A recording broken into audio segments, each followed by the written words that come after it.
1,8an kali ya. 2,5 juta.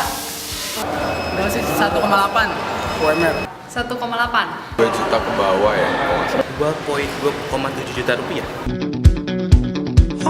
Menurut gue sih udah sesuai-sesuai aja sih ya. Enggak ya, kasihan soalnya mereka udah. Nggak sesuai juga sih.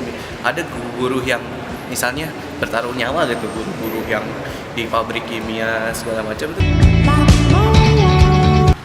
Di Indonesia ini ada namanya upah minimum upah minimum regional UMR. Sering kan itu demo-demo. Iya. Nah, upah minimum regional ini siapa yang tentukan?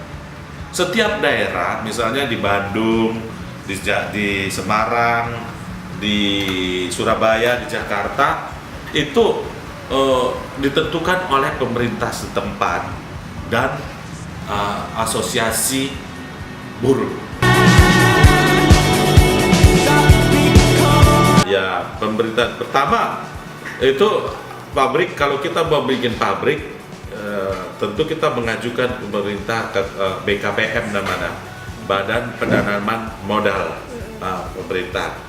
Minta perizinannya banyak, minta izin dulu ke BKPM kalau saya mau membuat pabrik. Kita bilang pabrik makanan lah yang satu contohnya ya, pabrik makanan. Kita minta izin ke pemerintah, ada nanti ke Departemen Perindustrian, karena ini industri. Di bagian ada izin dari Departemen Perdagangan karena produknya kan mau didagangin, maka ke Departemen Perdagangan. Terus karena ini modal orang, ada lagi Departemen Badan Penanaman Modal.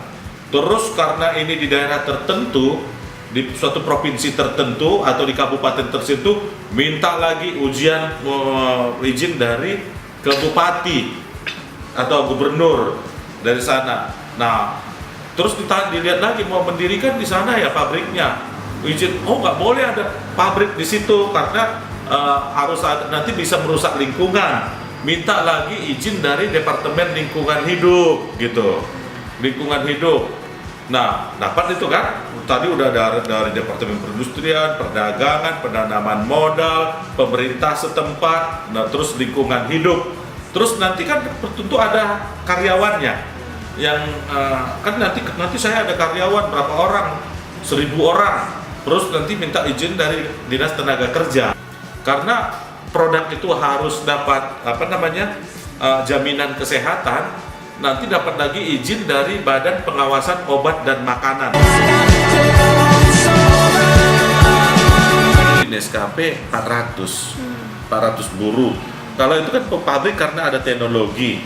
Kalau pabriknya perusahaannya sepatu, banyak yang jahit-jahit atau tekstil, banyak yang manual atau setengah gitu bisa sampai 1.000, 2.000 atau di Nike misalnya yang membuatnya ya sebagian setengah secara teknologi, setengah harus ada manual masukin ke kotak kemana ya bisa ribuan dia karyawannya gitu. Tapi kalau misalnya di perusahaan makanan yang udah teknologi yang tinggi, rata-rata mungkin 200 ke 300 gitu per ini, nggak ada yang besar gitu. Yang besar itu pabrik tekstil, pabrik sepatu, pabrik ya gitulah.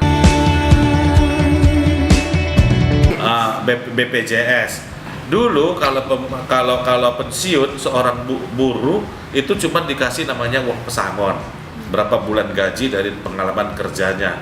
Nah sekarang BPJS itu kayak diwajibkan setiap perusahaan memberikan sekian persen premi asuransi ke pemerintah dan karyawan kasih sekian persen. Ini nanti jadi uang pensiunnya. Jadi nanti buruh akan mempunyai pensiun, tapi itu baru mulai tahun ini.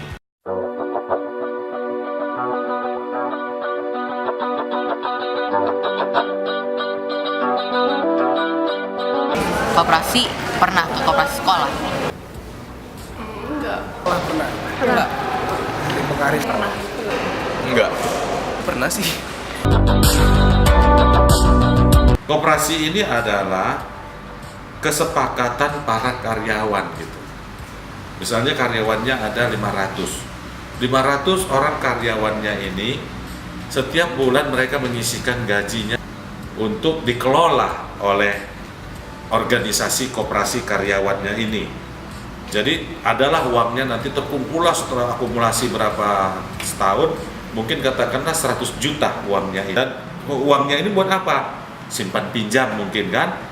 Kalau ini disimpan sama perusahaan, sama koperasi yang dibentuk oleh karyawan sendiri.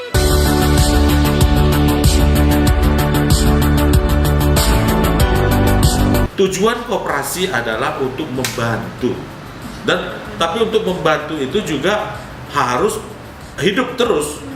Harus hidup, karyawan itu harus memasukkan juga iuran bulanannya ke koperasi sehingga koperasi ini punya modal gitu.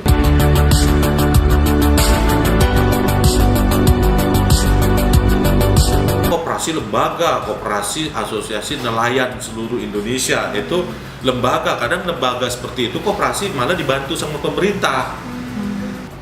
Kan simpan pinjam aja gitu. Ya pemerintah yang nggak ikut lah. Itu kan kamu udah cukup gajinya, udah besar, kamu mau beli rumah, beli apa, nggak ikut pemerintah. Itu kayak gitu nggak ada unsur pemerintahnya gitu.